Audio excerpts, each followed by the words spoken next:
Okay, hi everyone. Thanks for joining us. We're going to get started. My name is Cristiano Lima. I'm a tech reporter with Politico. I cover primarily Capitol Hill, focus on everything from privacy to AI, and that's the topic of discussion today, particularly pumping the brakes on artificial intelligence. Obviously, there's a lot of discussion going on at the local, state, federal, global level about how these emerging technologies like AI should be regulated going forward.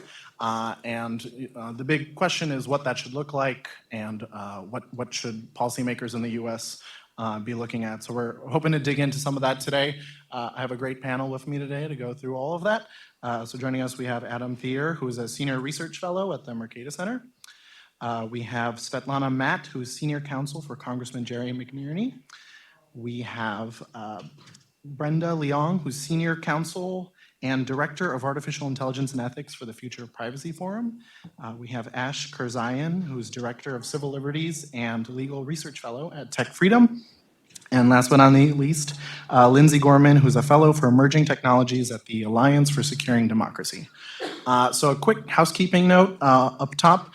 After this, there's a slight change in the schedule. There will not be a coffee break after this session.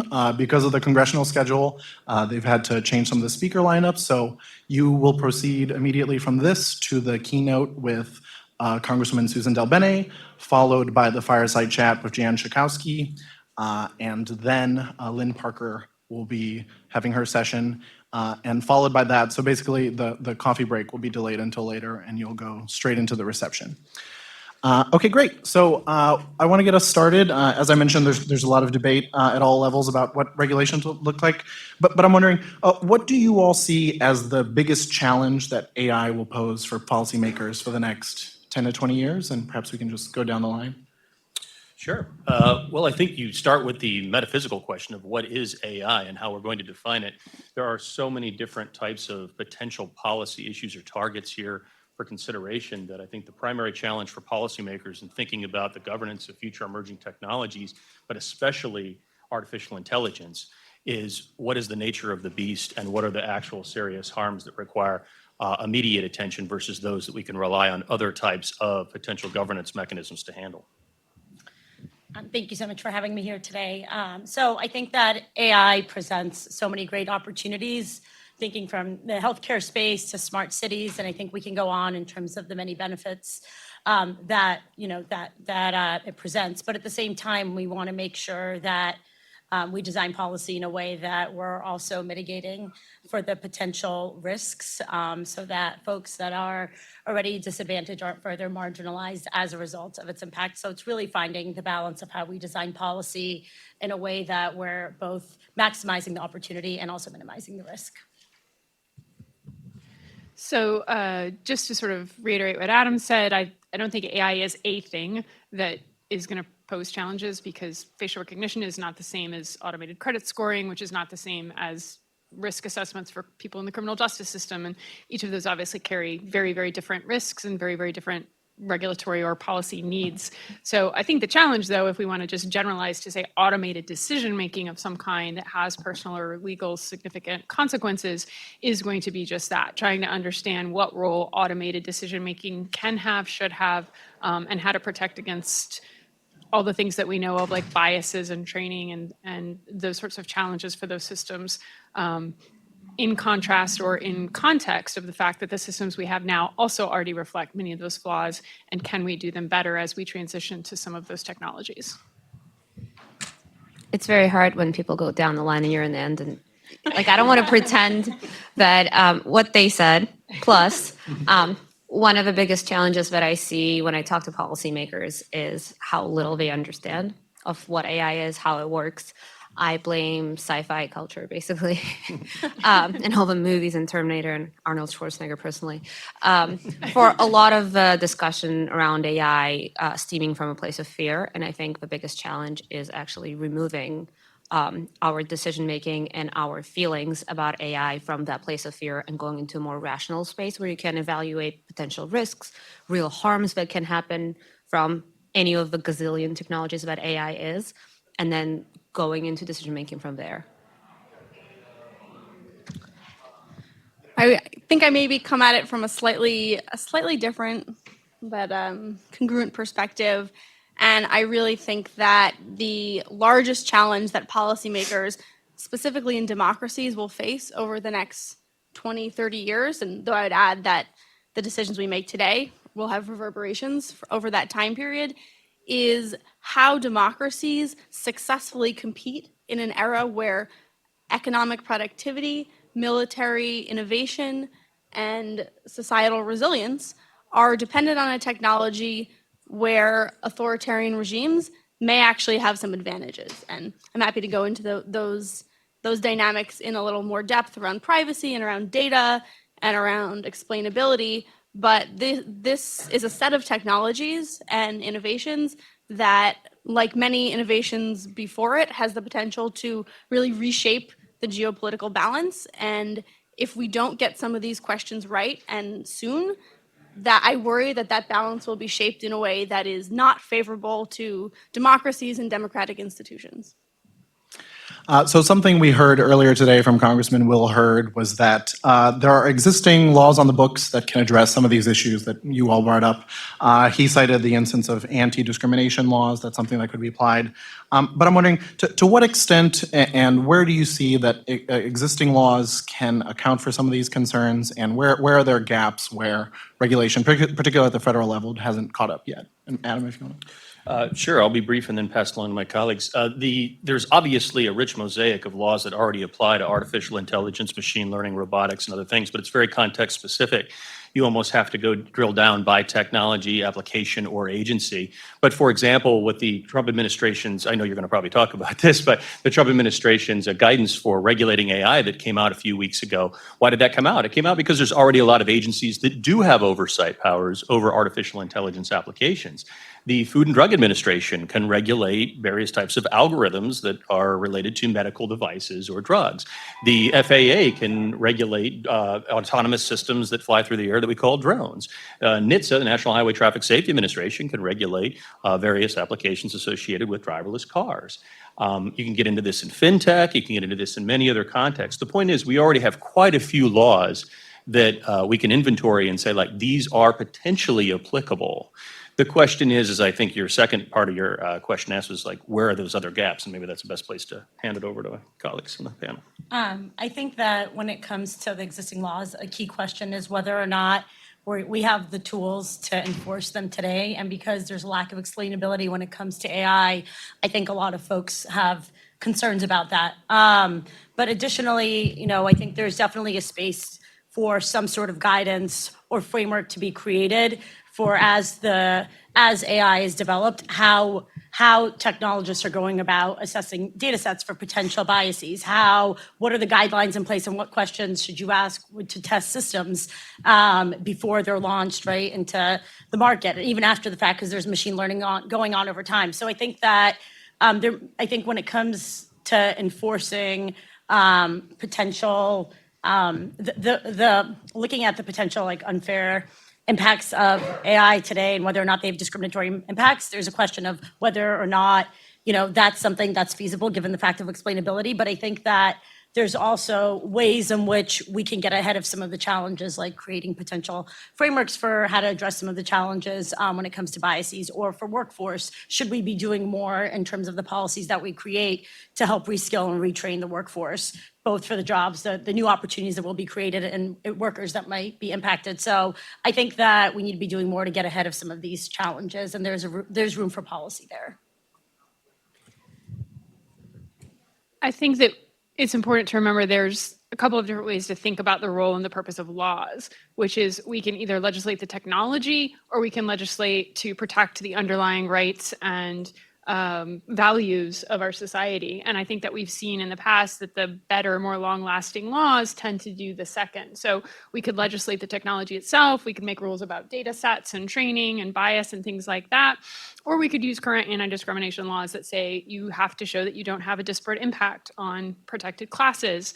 And if we legislate the technology and we say, okay, data sets have to pass some sort of auditing or clearing or things like that if they're going to be used for training, then that, of course, is clearly out of date when you now have machine learning systems that are built on reinforcement learning that don't use data sets. So I think it's just really important to remember that although there probably is a time and place for addressing specifics about different technologies, I'm not saying that there's no place for that, particularly in sort of the regulatory structure that maybe Adam referred to, but that the laws on the books themselves probably are better serve us if they address the broader protections that we're actually looking for. If we're actually looking to protect people's autonomy or the value of control over personal data or against the exploitation of people because of a power imbalance of their data versus what a company might know about them, there are ways to do that without necessarily being detailed about the technologies. Man, I should have really thought through where I was sitting down. So I would say that one of the things in your question, you said federal. And I think one of the biggest gaps/tensions that exist and will going to continue is states trying to regulate different little aspects of different little types of AI, as federal legislation is going to probably drag its feet. And I'm not saying it's a good thing or a bad thing, depending on the situation. It's different, like truly it is. Like if it's drones, it's one. If it's like criminal justice and like the algorithms that help with sentencing, it's a different question. And so there's always a different answer of like who should have more authority, federal or state. But I think with technology, laws are always going to be behind. And that's not a bad thing. Because if we try to go ahead, we're going to just regulate the future and reshape it in ways that we can't even imagine. At the same time, I think in all of this, no matter on what level we regulate AI, we should be focusing on real harms and not hypothetical harms that we just kind of create, not based on data, evidence, research, all of that together.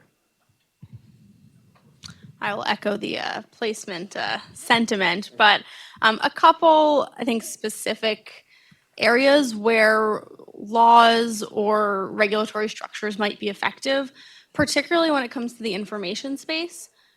Right now, we have very little idea how content on social media platforms, on YouTube, on Facebook is shown to us and why. And that might seem like not a, it's not a problem in the sense of bias and fairness and some of these other things, but it creates opportunities for authoritarian regimes to create technologies that display information according to the ways that they would want. It also has been shown to lead our own citizens down paths of radicalization. YouTube has been called the great radicalizer for its promotion of conspiratorial content, all in the name of driving engagement and keeping people on the platform. So particularly when it comes to the information environment, this is an area where we really lack transparency, and it's hard to legislate that, but I think we do need to be holding our companies and other information actors accountable for how they prioritize and how they choose to display content so that the user has at least the ability to make an informed choice on the platforms on which they want to conduct increasingly personal and professional interactions. And then the other area where I would say we absolutely do need legislation at the federal level is in data privacy and data protection. Because right now our values, as Brenda alluded to, really do not align with how we handle information and data. So we'll certainly circle back on that. So you all touched on automated decision-making and sort of the ethical concerns. There's certainly growing concern in Washington about biases in AI systems exacerbating discrimination for marginalized communities. Ash, perhaps you can take this one. I'm wondering, what steps should companies be taking to vet these systems? And is this something that should be enshrined into law? Well, I'll start by saying that there are definitely transparency steps and also considerations of things that already happened that should be the leading force when companies are developing new systems. This is a lot of uncharted territory, but FTC has been holding a lot of workshops on this and will continue to do that. A lot of the questions are not even fully, like when you are like, okay, how do I make my system transparent without giving out trade secrets or what information do I feed the algorithm so it's not biased? How do you evaluate the bias? And you can take that because that's your forte. But all of those questions, there's no real rule or way that like right now anyone knows how to do that. So people are just figuring it out, making mistakes, getting fined, and then that's how they learn. And if we like, there's nothing that you can put in law right now, in my opinion, on that, aside from being like, be transparent. And that's where we go back to those guidelines that Adam mentioned. And I know you have a question about them later. But the Trump administration guidelines on the AI don't have an enforcement mechanism in them, not really. And so that's just kind of principles that what the agencies should do.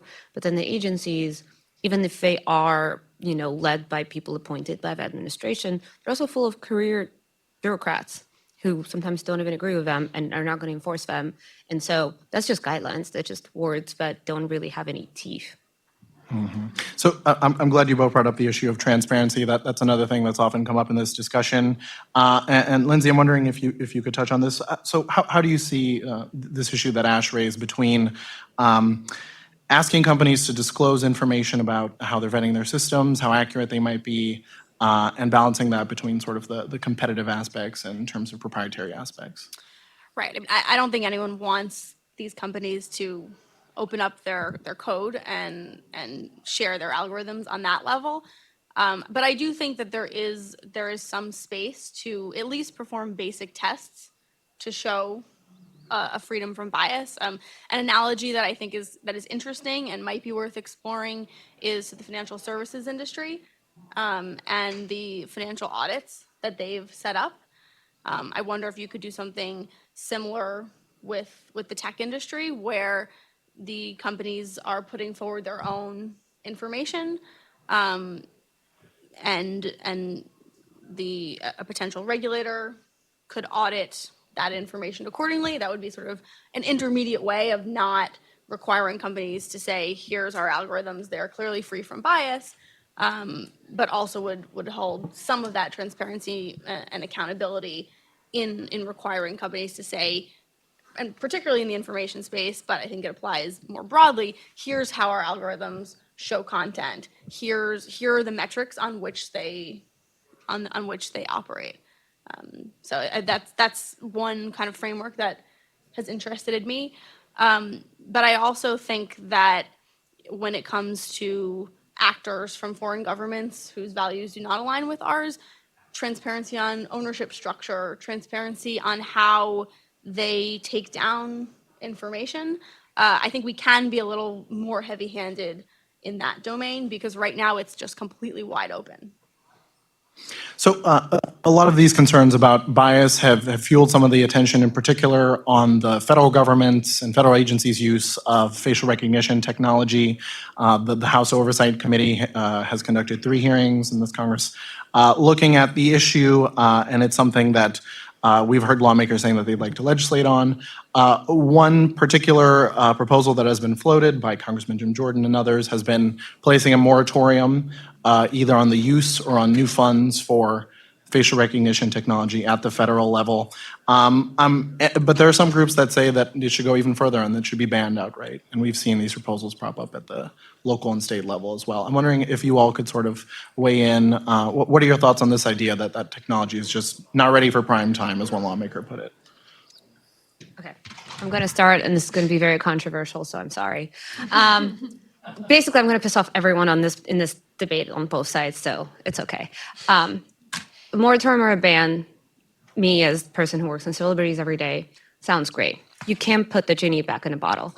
Like, there is no way. I've been working on surveillance reform and encryption with law enforcement for so long. There's no way you can go to any of the law enforcement agencies or local police departments and say, you know what, you've been using this technology, now you're just going to stop. And that will, in any world, like, fly. Even the cities, like I believe San Francisco, that passed the ban, it's passed on local level, but police can still pull you aside, use a federal law or statute or reason, and then run your face through facial recognition. So it's not really even real right now. Now, on the other side, people who say, you know what, like, don't do anything, it's fine, facial recognition is not even that scary, all those numbers are not even that bad, AI is getting better, it's not gonna mix you up with anyone else who looks like you, also no. And there have been proposals, I believe Coons and Mike Lee had a facial recognition bill, but it wasn't going far enough. It was basically asking law enforcement to get a warrant if you were using facial recognition between 3 and 30 days. That's not even a Band-Aid. So neither of the sides of this debate have a good, reasonable solution right now, and they're just sticking to their guns in their corner while people's rights are being violated. And so I encourage everyone to maybe come to the table more and have more productive discussion about what would be a real warrant that we can have, and maybe an emergency exception for national security that would not be vague or broad, that everyone can use, and then go from there. So I think there's a real significant difference between a moratorium and a ban. And a moratorium is a way of saying, let's not expand our usage of this, maybe stop even using it in some of the ways we're using it for the moment while we sort of get our heads around what the issues are. And it wouldn't be easy, and I think it would have to be very specific and targeted to specific applications, maybe where we think the highest harms are. Maybe we shouldn't be using it in the criminal justice system anywhere until we address things like the fact that if you're identified in a lineup, that has to be available in discovery to the defense counsel. But if you're identified using facial recognition software, that doesn't have to be disclosed. And that's a process question that could be addressed very specifically. And there are other things and other examples like that. So Congressman Jordan, for example, said we need to stop allowing any expansion of facial recognition systems until we have a really clear understanding of what federal agencies are using it right now and how they're using it. That doesn't necessarily seem crazy, although I think that's a really challenging thing to try to do. But very different than saying a ban. We're just not going to do this, which, as Ash said, is trying to put a genie back in the bottle. In a lot of ways, it's probably not realistic. So I think there's a lot of choices along that spectrum, and I think probably mostly the representatives understand. I'm obviously not speaking for them or what their opinions might be, but I think realistically most of them would be more on the let's figure out what we're doing and where we think the biggest harms are and what we might want to limit moving forward, and then try to sort of take steps from there. I would say that I think the questions that you posed are things that we should be looking at very closely in Congress, and my boss would agree. And these are, there's a lot of reason to be really concerned from the NIST study that was released at the end of the year, that I think there was a lot of red flags about potential risk for misidentification, to I think the news that we saw about Clearview AI. I mean, there's a lot of I think red flags that it warrants taking a close look at and really studying and understanding the potential risks and what the best course of action is. So I'm glad that the Oversight Committee is taking a close look at this, and I think I can foresee having increased conversation about this on the Hill. Just make one additional small point here on facial recognition. I think if we're talking about forecasting odds for like federal legislation on AI-related matters, I think the chances of a comprehensive AI bill anytime soon are slim to none. For the same reason, we can't even get through a driverless car bill. And there's a lot of agreement that we need a driverless car bill, and that's an autonomous system, right? We haven't been able to get comprehensive baseline privacy legislation through, and for 10 years, there's been a push for that. Comprehensive AI legislation is going nowhere. I put it under 5% at best. But I think legislation on facial recognition has a much, much stronger chance of all of the AI-related types of topics we could talk about, because there's a great level of concern about it, as there should be. But even there, I'd put it at best 50%. And I think what's going to happen instead is we're going to have another one of these patchwork approaches. We're going to have a patchwork approach to facial recognition technology. And we're going to have a patchwork approach combined with potential class action activity. We always forget about one of the greatest regulators in American society is the liability system. And there's always an overzealous tort attorney out there somewhere, trial attorney, is willing to launch a class action suit. And this is an important part of the governance scheme for emerging technology that is often forgotten. I think ultimately we'll have a more decentralized and messy approach to facial recognition, but nonetheless we will have one that will end up regulating it, but not probably through an overarching federal approach. That would just be my guess. Mm-hmm. So taking a step back from the facial recognition discussion, I am interested in, there was some skepticism expressed by you and others about the prospects of legislation across these issues.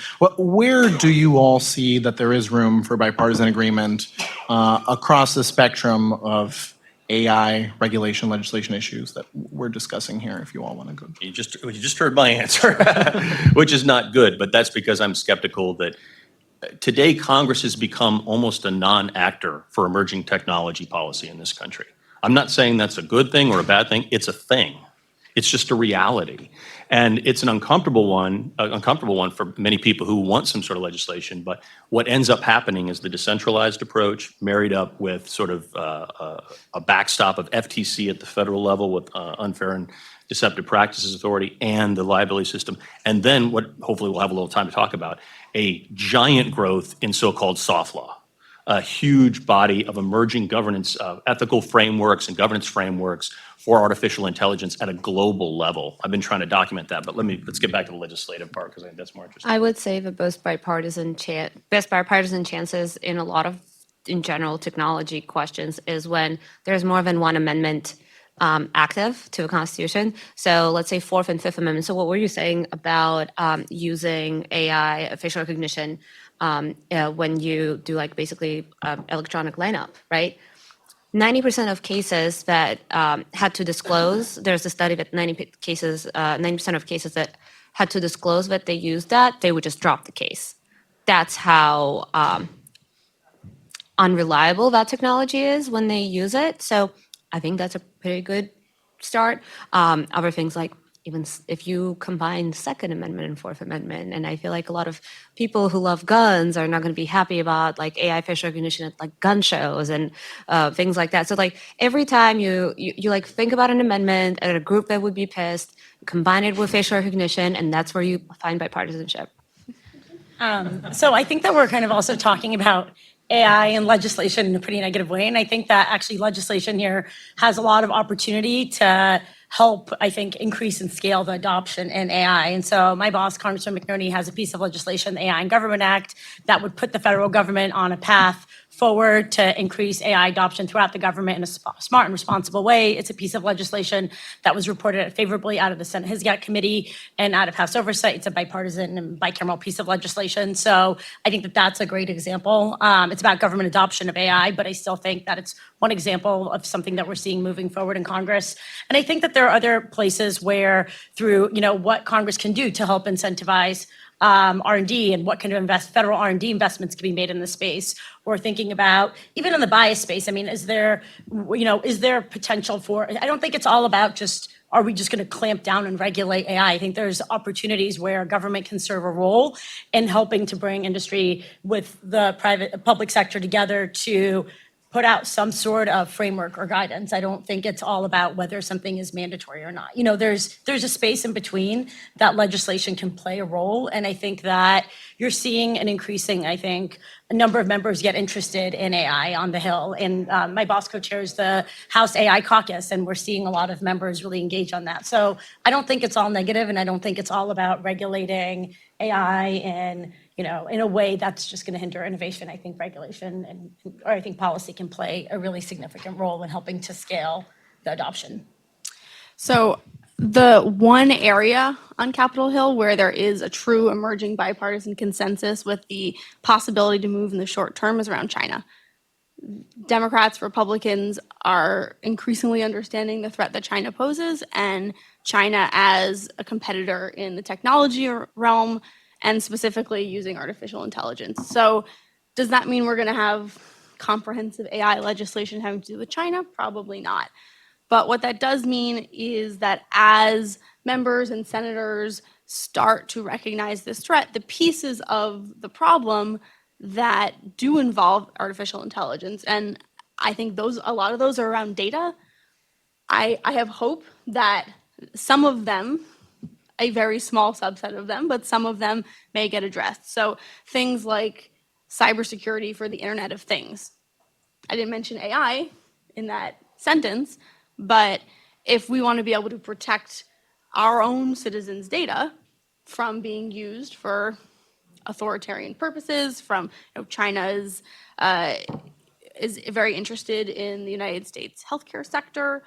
If we care about protecting that information, then we're going to need to pass some higher standards on cybersecurity and to protect those systems. And that's something that I think Republicans and Democrats will come together on and agree on. Another aspect of that is in improving our national competitiveness.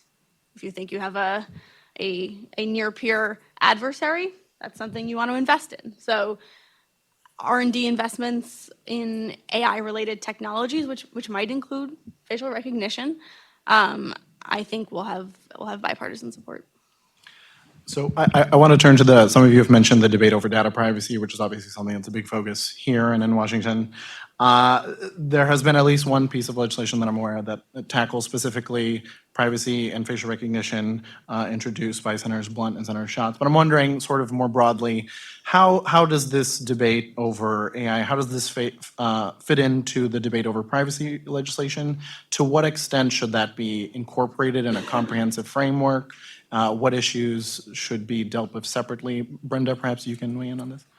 Thanks. Yeah, I think that ties into the point that I was trying to make earlier about legislating values versus legislating technology, which is to say that if you're having a comprehensive privacy bill and you're talking about individual information, personal information, and you're protecting that, then it shouldn't really matter whether that information is generated by or managed by a system that uses automated decision-making or machine learning. It's still protected. And we see that reflected in some of the laws and in the GDPR more directly. For example, it mentions automated decision-making, but not really AI and biometric information, which is what facial recognition technology is protected as a category of sensitive data, which receives heightened protections generally, no matter where it's sourced from.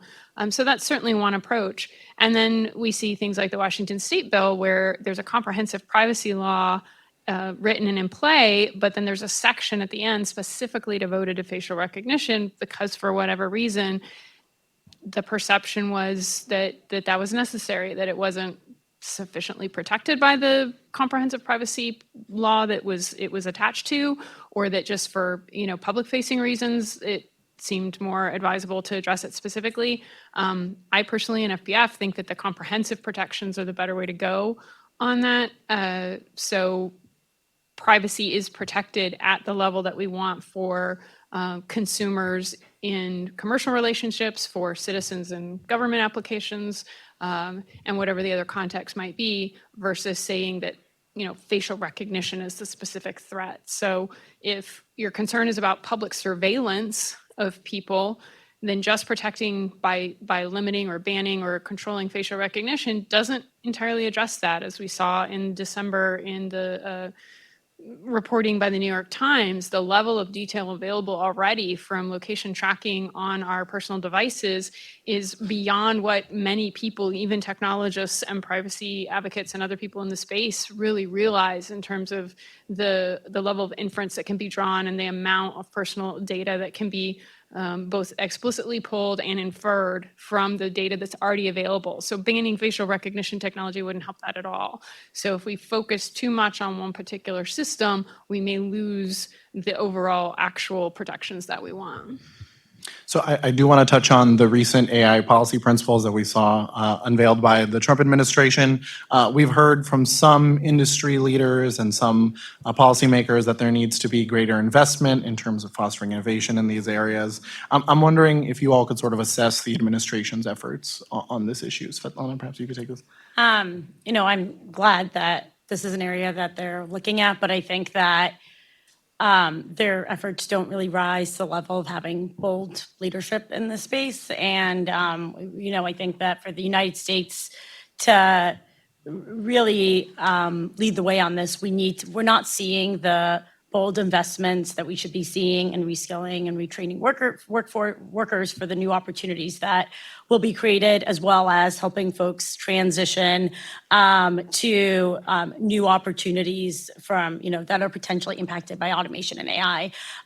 We're not seeing the kind of leadership in terms of putting together some sort of broader framework for how we might be thinking about some of the potential risks around bias or ethics. We're not seeing real, significant R&D investments that are being made. There's some, but it's not enough. And so it feels like we are we're too late to the game, and we're not really exercising the kind of bold leadership that's needed, unfortunately. But I think that at least I think that it's good that there's at least some attention to this, but it's not enough. If I could just make a brief word about this. The statement that the White House put out is really an interesting one because it tries to blend two different governance types of ideas. One is it says existing regulatory frameworks exist, and we have essentially policies to regulate the regulators. We have cost-benefit analysis, we have OMB and OIRA types of provisions that govern how we impose new regulations on new technologies, or at least that's what they're trying to get through with their statement of 10 principles as it applies to AI regulation, which will go out to all those agencies I mentioned earlier, FDA, NHTSA, FAA, so on and so forth, when they're considering autonomous systems or machine learning types of applications. That's an important thing that's very consistent with what we've seen for the better part of the last 30 years in terms of how our government oversees new regulatory policymaking. But what's interesting about what the Trump document also tries to do is it is also trying to be a general overarching vision statement, if you will, for artificial intelligence. It's not perfectly consistent with what the Clinton administration did in its vision for the framework for global electronic commerce, but it's an attempt to have something like it and say, we generally speaking want to set a tone or a framework or a default principle for artificial intelligence. And that principle is agencies must avoid a precautionary approach that holds AI systems to such an impossibly high standard that society cannot enjoy their benefits. So that's clearly a normative statement of principles or vision for the way that they would like to see AI governed, but then pulling from the old regulatory principles and guidances from past executive orders going back to the Reagan administration and the Clinton administrations, build upon existing OIRA and OMB frameworks to say, but if you're going to regulate, here's the kind of things you have to look out for. And then there's a statement of 10 principles. I should note that there are a couple of principles that are new, however, such as fairness and discrimination as part of those considerations. Not entirely new, that's been discussed in past regulatory oversight, but there's a stress on that. So I would argue that the Trump administration approach is actually much more consistent with past administrations than some people give it credit for. But like Svetlana said, it doesn't go actively much further than that. There's nothing here about promoting AI. That's in different documents, different vision statements. But here, this is more about how we're going to go about governing it or regulating it. I would like to emphasize that, compared to other things I expect from administration, this wasn't half bad. At the same time, it doesn't have an enforcement mechanism. I can put money on this. It's not going to go anywhere. But the real gaps and things that can actually be addressed are, and I'm channeling my boss, Baron Zoka here, so stay with me, the FTC and the lack of what you said, there are gaps in what does it mean if there's not enough explanation on how to proceed or what's right and what's wrong. FTC had a 2014 workshop and then another good one in 2018, but that's basically all lawyers in a lot of startup companies have to go off on. That agency has the capability to do way more than they're doing right now, and White House should encourage that. So I do want to leave a little time at the end of this for audience questions, if anyone has any. But one question before that. So we've covered a lot of ground here, but I'm wondering, are there existing frameworks that you've seen at the local, state, global level that across these issues that you think are workable, that should be replicated either at the federal level or else otherwise? And if we could maybe go down. Well, I'm sure my colleagues here will mention some of the other things that are happening at the state and international level. I'll just mention briefly so that we can get a word in about it, the growing body of so-called soft law frameworks. And soft law is basically anything that isn't hard law, but there's a huge number of ethical frameworks out there for AI right now. There was a recent report in Nature's Machine Intelligence Journal, I'm sure you all read machine intelligence, just a few months ago called The Global Landscape of AI Ethic Guidelines. And it identified 84 different ethical frameworks for AI governance. And some of these are really, really robust international frameworks. So I'll just mention one, IEEE's Ethically Aligned Design, which has been a multi-year process involving multiple task force, global, incidentally. One thing we didn't mention here is the problem of global governance of these technologies. But these efforts are global, and it's a really interesting amalgam of different governance strategies where they try to encourage a set of best practices for innovators and technologists to follow and try to bake in security by design, privacy by design, safety by design right up front. Now, those are not enforceable regulatory frameworks. And that's the problem some people have with them. What I've suggested in my own work, and my last law review article, my next one is all about this, is that in some cases, it will be the best we've got. That we sometimes will have to default to those sort of softer law kind of approaches and frameworks, because hard law won't be there. We won't get the comprehensive measure. We'll get narrow slivers, but we still need overarching principles and a vision, right? Now, the question is how many frameworks is too many? And I would say 84 probably is. That's a big number. But there's seemingly some consolidation among sort of the best of these. And I think the next 5 years or so is going to be a settling out of like, what's the best framework? This paper identifies 5 overarching principles that are primarily found in all of these things, the number one of which in over 72 of the 84 documents is transparency. And then they're going from there and talking about other types of principles. So that sort of governance approach shouldn't be ignored, because I think it's going to be the gap filler when hard law fails us. So there are several things in California, including in our district, that we're excited about. California leading the way on everything, not just privacy. No, but so our district is California's 9th congressional district and includes the city of Stockton. And Stockton recently came out with an AI strategy. And to our knowledge, it's the first U.S. city in the country to come up with a strategy. So we don't feel like we have a federal strategy. So we're pretty excited that the city that the Congressman represents has developed a strategy, and it's very focused on workforce, as well as thinking about what, on the workforce side, what we can do to get ahead of some of the challenges. Brookings identified Stockton, Lodi is one of the areas, one of the top 3 areas in the country to be most adversely impacted by potential displacement as a result of AI and automation. And so how can we get ahead of some of those challenges by reskilling workers? But what we can also do, it's really close to Silicon Valley geographically, so to leverage some of the city's assets to draw some of the investment. And I know we've talked a lot about bias and ethics, and I do want to make a connection between workforce and that, because I think that oftentimes when we're developing these technologies, the folks that are developing them are not the same folks that are going to be using them necessarily, or that are going to be impacted by them at the end of the day. And so by helping, if we're trying to get reskill workers for some of these new opportunities, it, I think, will help. It will be a step forward in addressing some of the challenges, although it won't do everything. So that's one of the things that this AI strategy that we're seeing on the ground is something that I think we're really excited about. And there's a couple of initiatives happening in California, including most recently, I'm tying it back to facial recognition. The governor signed a law to ban the use of facial recognition in police body cameras. So that's another thing that's happening at the state level. So just to flip back to what we said at the beginning, AI isn't one thing. And so I think it's doubtful that there's ever going to be one framework that would successfully address the many challenges of it. To the extent that it can, it will be very high level. It will be the principles protecting our rights, protecting individual freedoms kind of level. But and that's important, as I've mentioned several times today. But then when it actually comes through to putting particular laws in place, laws that address the impact on people as employees come from a very different place of laws that protect people's rights as consumers, or as again in the criminal justice system or something like that. So I don't know that there's ever going to be one framework that can go very much below a very generalized principled level and actually be applicable across AI generally, because AI isn't general.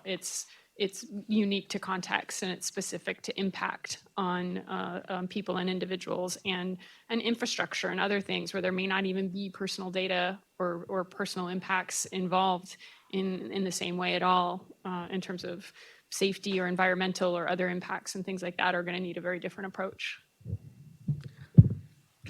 As a citizen of Russia, I am obliged to plug in the Russian AI reform as something not to do, and you would be surprised. You would be surprised in how many different technology sub areas some of the legislation or bills that never come to light. Thankfully, sometimes they do. Are very similar in language to things that Chinese or Russian legislators write. And that is scary on many levels. So I would suggest, if you want to know a little more about it, this is not going to turn into the Russian AI panel, but I can tell you about it after, and just don't do that. In terms of frameworks, there's one that I've always been a fan of, and that's the Universal Declaration of Human Rights. I think it applies quite well to this situation. And with a lot of these principles and frameworks, the OECD has a great set of principles, those 80 some odd principles. I think part of the problem is it's hard to disagree with any of them, and it's also hard to say we don't support that. When you have Russia and China and others signing at the dotted line on the same sets of principles, they somehow lose their impact, which is not to say we should not establish them and promote them and communicate about them, but I think it's also important to clearly call out instances where they're being violated. And if we don't do that, if we say everything is transparent, everything is in this framework, then they lose their effectiveness. And so there are very clear cases, and then there are less clear cases and more gray areas. But certainly in the clear cases, when you have journalists being jailed based on what they say on an app that's using artificial intelligence and natural language processing to find out what they said and jail them, that's clearly not an appropriate use. We need to be vocal about that. When you have facial recognition, genetic surveillance, putting people into these work camps in Xinjiang, clearly a bad use. And not only should we be vocally calling that out, but we should also be preventing our own companies from supporting that. So I think that's a concrete way we can take a stance for things like the Universal Declaration of Human Rights and these principles without having to legislate the exact details of what's appropriate and what's not. Okay, so I'd love to turn it over now and get some questions in. Just a quick reminder, again, that after this session, you'll be proceeding directly into the keynote address with Congresswoman Susan Del Bene, which will be followed by Congressman Schakowsky, and it will be across the hall here on the forum. But if anyone has questions, please raise your hand, and I'll reiterate the question for the live stream. Oh, sure. Oh, great. Thank you. Mike Nelson. I run the Technology and International Affairs program at Carnegie Endowment. And last week we had a panel on AI, looking at what the Europeans and the US were doing. A lot of discussion about values, little discussion about ethics. But it occurs to me that in all these discussions about ethics, we rarely hear about how unethical it would be not to use AI for certain applications. And I'm wondering if the panelists could give us an example or two where we could really get people to focus on that side of the ethical question. Is there something that you could point to and say, wow, let's not wait a minute, let's start using that? Can I jump in on that? Yeah. So I have an example of that. One of my boss at FPF, John Verdi, has a great example where he talks about the difference between zero-sum and non-zero-sum applications of these kind of systems. So, for example, if we're talking about in healthcare and we have AI systems that have learned diagnostic values that have greatly improved the accuracy of diagnostic values, but for whatever reason, so far the improvement for women is marginal, 5 or 10% better accuracy than whatever the traditional diagnostic method has been. And for men, it's 50% better. We should implement that right away. We don't need to wait until it's 50% better or 100% better for everyone before that's a proven value. So the fact that women's gain in that is less than men's, it's still a gain. It's still better for every patient if that system is used. And that obviously doesn't mean we shouldn't keep trying to have the impact in every case be better. But there are times and places where that can't happen at the same time or won't happen as quickly. Maybe for children it's different. Maybe for people of certain ethnicities it's different. But that's one of the really, I think, very visible cases of the fact where everybody gains if you use it right away, even while you continue to try to make it better, as opposed to waiting for some sort of artificial threshold to say, no, we want it, the same for every impacted person. Very briefly, great question, Mike, and I agree there's real dangers of pumping the brakes on artificial intelligence. See, I got the title in here. That's why they bring me here. So I'll give you my favorite example. I mean, we forget that, driverless cars are autonomous systems powered by AI. And every single day in the United States, 6,500 people are injured in automobile accidents and 100 people die. That's a staggering death toll. 94% of those accidents are attributable to human error, according to NHTSA. This is a public health catastrophe that we have been living with for a long, long time. I'm the author of a book with the title named Permissionless Innovation, but people always ask me, what do you think we need more patience for? I'm like, why do we let so many people drive so easily, right? I mean, it is really incredibly dangerous. And so anything we can do to speed that transition to a world of greater autonomy will likely start to bring that death toll down and result in what I think will be the greatest public health success story of our lifetimes. I was going to add also the area, I know we haven't discussed this as much, but the area of cybersecurity where, there's potential trends, and this probably applies in other spaces as well, but where the human eye just cannot spot the same kinds of patterns quickly enough, and how AI can be used in that context. Thank you. So, unfortunately, I think we're out of time. Thank you all so much for coming, and thank you to our panelists. Thank you.